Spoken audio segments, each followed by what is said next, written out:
The star of today's video will be one of the most recommended TVs of the year, and it will be nearly impossible to beat in terms of both picture quality and value. We're talking about the Samsung S90F QD-OLED. Up next. I've seen things people wouldn't believe.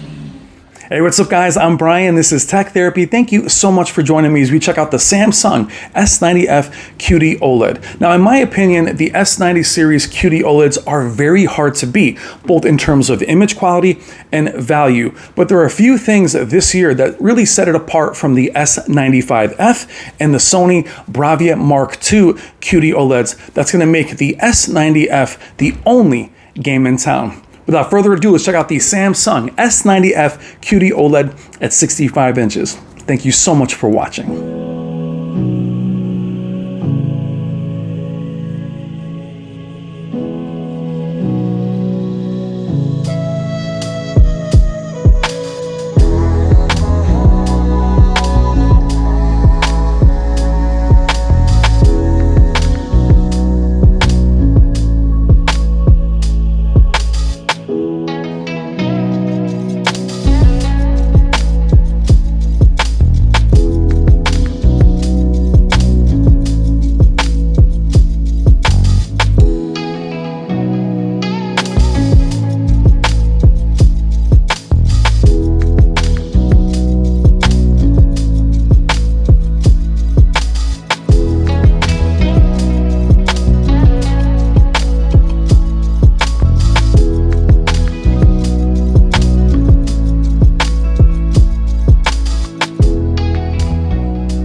All right, guys, let's do it. We'll do a quick unboxing as I believe we're one of the first to actually have the S90F, and that doesn't happen without our good friends at Value Electronics, Mr. Robert and Wendy Zahn, who have the entire Samsung lineup from 2025 available right now. Check the description below for all their information and tell them that Brian from Brian's Tech Therapy sent you. They will take amazing care of you. Thank you, Robert and Wendy. Now here's everything that is in the box. We have some cable management.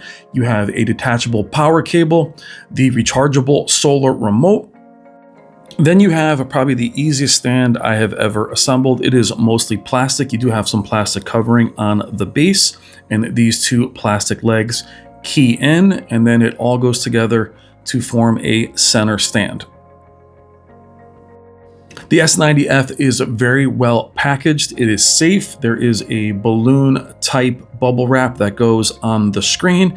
In the back, we have 4 HDMI 2.1 capable of 144 Hertz, 3 USB. We have our optical, we have our Ethernet, we have Wi-Fi 5 on the S90F. This is where the legs key in. We also have a detachable power cable. While the stand may feel plasticky, the back is very smooth and not plastic. You can see it's traditional OLED design. We have the very thin panel with the larger back at the bottom of the base. While this is the easiest display I've ever put together as the legs just key in, I'm going to show you them separately at first when you put them in. You can then put them together and key them in themselves. There's one thing, because it is plastic, it doesn't key in all the way. It doesn't sit flush. Do not force it or grab the screen. Make sure it's in and then let the TV's weight drop it down, because you might be tempted to grab the screen, and I'm happy to report we have a glossy, very glossy screen. My reflection is clearly visible, and there is the back side of it, the entire design. But I will say that that will drop momentarily. Do not force it. Trust me, I was tempted to. The screen is very thin, but again, so happy to report that it is a glossy screen, though it does very well with reflections, which you'll see shortly as we'll begin the video with the lights and the sun hitting the screen. We'll also do the ceremonial screen plastic removal, which is the best sound in all of electronics, in my opinion. We have Tizen on the S90F QD-OLED, which is excellent and is becoming easier to use each and every year. I'll show you the settings in a little while. We're not going to bother with the setup. It is very easy Taking the plastic off the base, I'm really more interested in showing you the design of the S90F and more importantly, as much footage as I can of its image quality. Super thin, beautiful TV, but its image quality is the real star of the show. The colors, the vibrancy are really unmatched when it comes to QD-OLED. Speaking of QD-OLED, the S90F comes in several sizes: 42, 48, 55, 65, 77, and 83, but only the 55, 65, and 77, at least in the US, are actually QD-OLED. The other sizes are WOLEDs, so make sure you get the actual QD-OLED. Now we're going to go through the first demo. We'll have some sunlight in the beginning. The screen does a great job of reflection handling. We'll turn the lights off. We'll turn them on periodically throughout the video. Now this is the S90F QD-OLED right out of the box. All the eco settings are actually disabled, so there's nothing to go in and change. And you can see how colorful, beautiful, and saturated the image is. It is very bright and very vibrant. It does ship in the standard preset. I love the new menu on the new Samsung lineup, as you do have it here in the corner where all of the options are easily accessible. It does remember what preset you were in, but being able to switch back and forth is super easy. And you can also minimize that picture menu smaller, which I'll do later in the video as well. Tizen does an excellent job of recognizing whatever is connected to the HDMI ports, then changing the TV, whether it's into HDR or into PC, and then labeling it on the home screen, making it very easy to go back and forth between devices. Labeling it is also pretty cool and instantaneous. Now there's something about the colors of a QD-OLED that just cannot be beaten by anything. I don't care if it's a quantum dot mini LED or 4-stack layer OLED, it's just about the colors and vibrancy. You feel like with QD-OLEDs, you're getting the true quantum dot capabilities of that technology. The colors are absolutely absurd, and you feel like you're seeing colors you've never seen before. Now, actually, my favorite part about Samsung's 2025 lineup is this feature here, the ability to customize the menu, but how the menu is laid out is what's most important. You can change the transparency as well if you're an OLED owner who is afraid, but keeping everything in one place, making it very easy to find for everyone with a summary of what each setting does off to the side. Now, while Tizen has always been very easy to use, now it's even easier. You can click in and out of settings, and there isn't that advanced feature which takes you to a different menu on the other side of the screen, or that bar that used to be on the bottom of the screen. It all stays right here. And the picture settings for us that love to change the image are all right here as well. There isn't that advanced feature which takes you to another menu that you feel like should be in the same menu. All very easy to access and to change. And what Samsung probably does better than anyone is what I call flexibility of image, is you can alter the image however you like. A lot of the settings I've mentioned are here, and they are not grayed out as you may see from other manufacturers. You can boost up the filmmaker mode. You can change things and make them more vibrant or more realistic. Even if you're in the vivid or dynamic preset, you can make that more accurate as we go through the presets together. We have dynamic, standard, eco, movie, and then filmmaker mode. What I love about the filmmaker mode from Samsung in the last few years, it's no longer that drab look. They have found the balance between being very accurate and filmic. You also have AI settings that you can move into, which also improve the sound, but you can customize those as well. The majority of the content you're going to see in this video will be in movie and filmmaker. That's how vibrant that the S90F is. It's literally so bright and colorful at times it would look like it was in dynamic, and it was really just in its movie or filmmaker preset. Look how realistic the image is out of the box, and you again can flex and change those presets however you like. Speaking of content, special shout out to the one and only Jennifer Gala and her second channel, HDR Super Channel. Check the description below for links to both of her channels, where 98% of the content you're seeing within this video and in the intro are from Jen. Love you, Jen. Thank you as always. Now with the S90F QD-OLED, you are going to have a 4th gen QD-OLED panel. But as I mentioned earlier, only on those 3 sizes, and I can only say that about TVs in the US, so be very careful. Now your local retailer, depending on the country you're in, may not know. So if you want to really make sure, you can also take your camera phone and zoom in and check the pixel structure for yourself, or you can go into the menu where it says About, and you can look for the ending letters on the About portion of the TV where it'll say FXZA. That'll delineate a quantum dot OLED from a WOLED.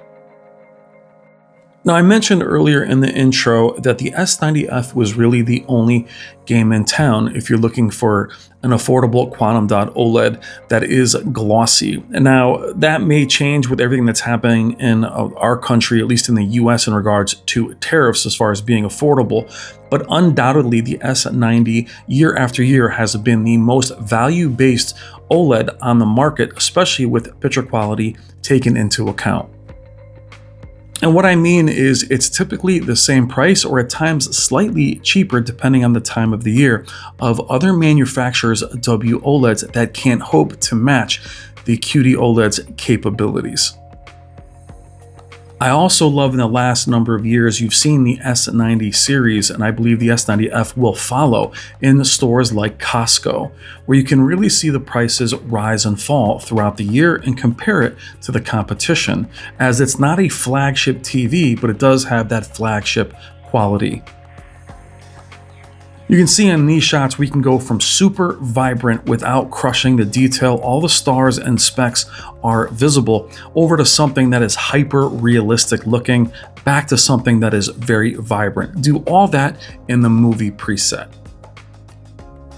Another reason I feel the S90 stands alone is having the 3 different sizes, 55, 65, and 77, where Sony's new Bravia 8 Mark II will only have 55 and 65. Their A95L Gen 2 QD OLED will carry over, leaving the 77-inch completely unmatched, especially in terms of its price.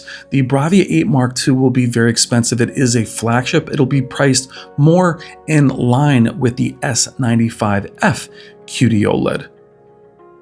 Speaking of the S95F QD OLED, you do have the anti-glare coating that many enthusiasts do not enjoy, leaving the S90 as the only real glossy option. Now with the S95F, you have the same processor, but I do feel that the Gen 4 panel on the S95F is more allowed to run free, meaning the S90, while it has the same panel, isn't going to be as bright or have the same tone mapping capabilities as the S95. While it should have the same capabilities, I do feel that Samsung will keep the S90 not quite as bright as the S95. However, with that anti-glare, changing the contrast ratio or altering the image, a lot of you are going to prefer the more affordable S90. Now, while the S95F and the S90 do share the same processor and they do have the same tone mapping capabilities, I do feel the S95F is better in regards to tone mapping. I also do feel it's a bit better in regards to upscaling, even though again they share the same processor. That said, the upscaling is very good on the S90F. The TV is excellent all around. Moving into skin tones from the Spears and Munsell benchmark calibration disc. And the skin tones are very accurate. Again, we are out of the box in filmmaker mode. Each skin tone is accurate. What I did notice, which was interesting, is there's definitely some edge enhancement present within filmmaker mode, as this model's hair did have some aliasing within the strands of her hair that's not really visible. It's definitely visible in the other presets, less so in filmmaker, but there's definitely some edge enhancement that is still happening. But it can look very natural. That's what I love about the QD OLED. It can go crazy, off the charts, saturated, and then look very natural. Moving into HDR 10 Plus, as the Samsung S90F QD OLED does not have Dolby Vision, you do have HDR 10 Plus instead. Now, unlike Dolby Vision, you don't have a special menu for HDR10 Plus, which I wish you did. I only know we're in HDR10 Plus because I'm using the Spears & Munsell demo disc or calibration disc, and I chose it. But I don't notice a huge difference between HDR10 Plus and HDR10. But Dolby Vision is a deal breaker for many of you. It actually isn't for me. I like Dolby Vision and I appreciate it, but I don't miss it when I just enjoy Samsung displays throughout the year when I review them. I very rarely watch a movie or a show and say, I really wish I had Dolby Vision here, but many of you feel this is a deal breaker for you.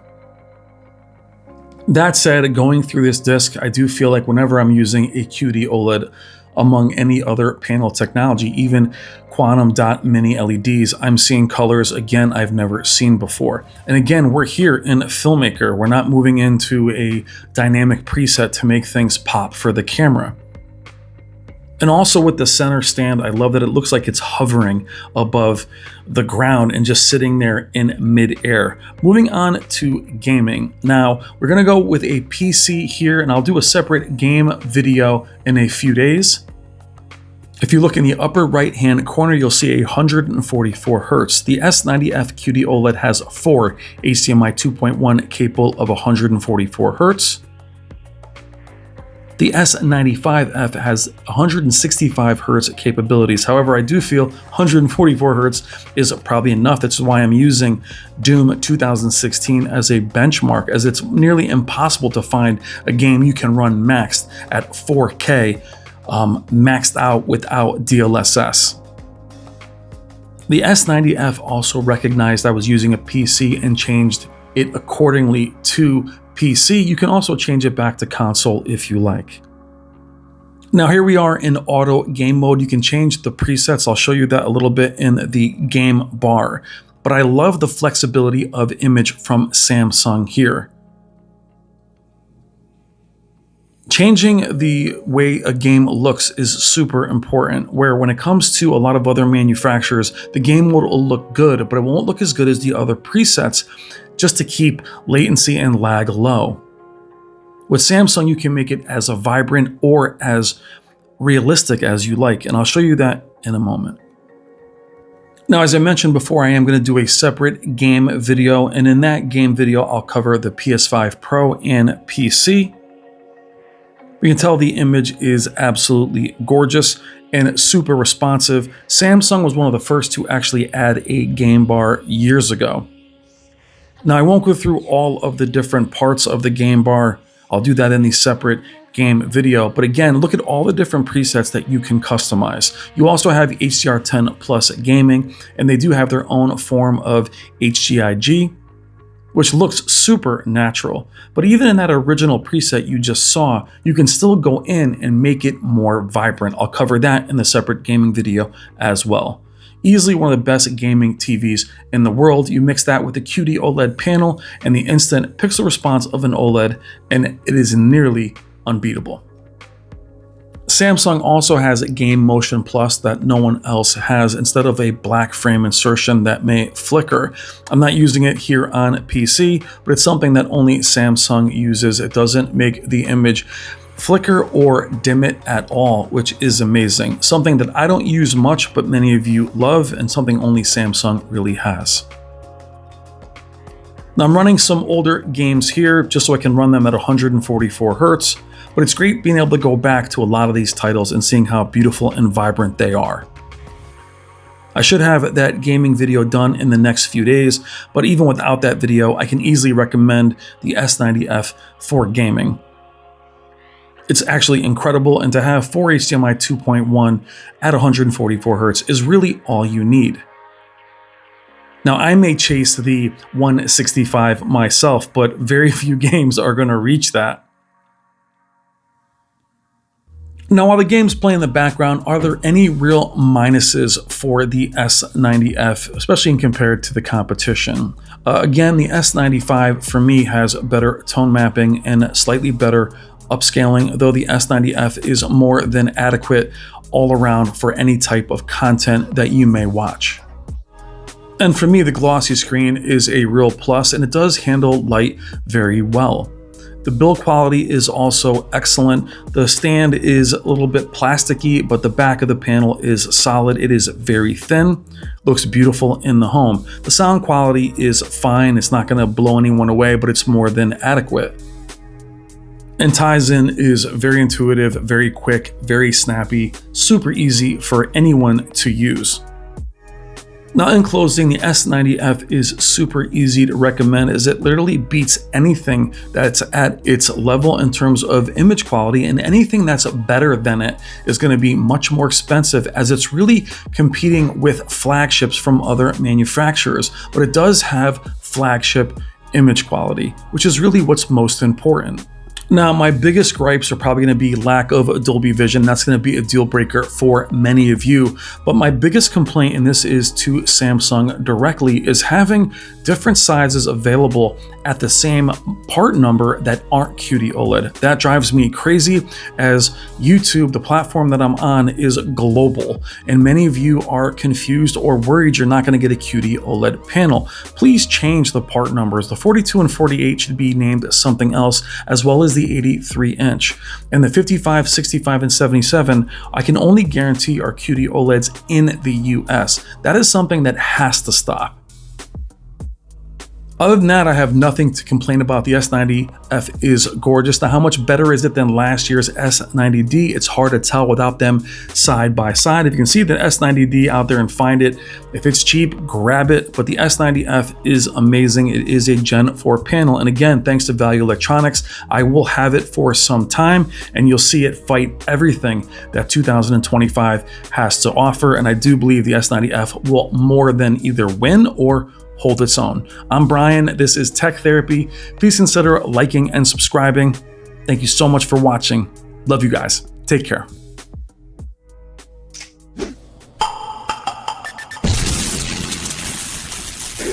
It's better to burn out than to fade away.